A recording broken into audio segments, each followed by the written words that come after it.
Over the past few episodes, we've taken a deeper look at three major tools the U.S. has recently used to impose tariffs: Section 301, Section 232, and IEEPA.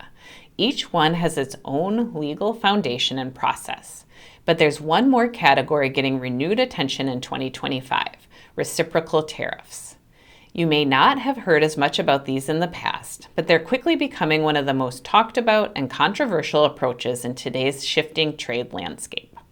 They don't come with lengthy investigations or national security claims. Instead, they're based on the idea of matching what other countries impose on us. And while reciprocal tariffs aren't tied to a single statute like 301 or 232, the current administration is using IEEPA, the International Emergency Economic Powers Act, as the legal foundation for implementing them. As we covered in our last episode, IEEPA allows the president to take sweeping action under a declared national emergency, without the procedural requirements other tariff laws demand. I'm Kari Crane, editor of Passages, the Shipping Solutions International Trade blog. In this final episode of our series on U.S. tariffs, we're diving into reciprocal tariffs, how they work, what makes them unique, and why they're generating renewed attention in 2025. The idea behind reciprocal tariffs is simple. If a country imposes a certain level of tariffs on U.S. goods, the United States should match those tariffs on imports from that country. The policy is framed as a matter of fairness, ensuring American exporters aren't facing steeper barriers than foreign competitors enjoy in the U.S. market. While this concept isn't new, it's rarely been formalized in modern trade policy. The Reciprocal Trade Agreements Act of 1934 first introduced the principle, but it was mainly used to lower tariffs through bilateral agreements. The current push for reciprocal tariffs, however, flips that approach, focusing on raising U.S. duties to match those of its trading partners. In 2025, President Trump reintroduced reciprocal tariffs as part of a broader economic strategy, citing trade deficits and unbalanced trade relationships.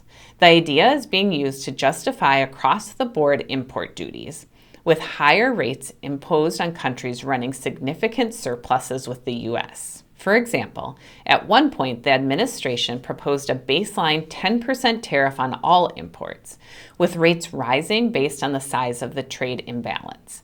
Under that scenario, some nations could see tariffs of 60%, 100%, or more, depending on how reciprocal the U.S. deems the relationship. This approach is being promoted as a way to encourage fairer treatment of U.S. goods abroad, but it carries serious implications. Reciprocal tariffs differ from the other types of tariffs we explained in earlier episodes of this series. Section 301 targets specific unfair trade practices following an investigation, and Section 232 focuses on national security risks related to imports. This kind of tariff strategy introduces new challenges. Tariff rates could shift quickly based on political assessments of trade imbalances. Trading partners may respond with their own tariffs, sparking escalating trade wars. Businesses must monitor which countries are affected and calculate varying duty rates by origin. For U.S. exporters, reciprocal tariffs could impose access in the long run if they pressure other countries to lower their barriers.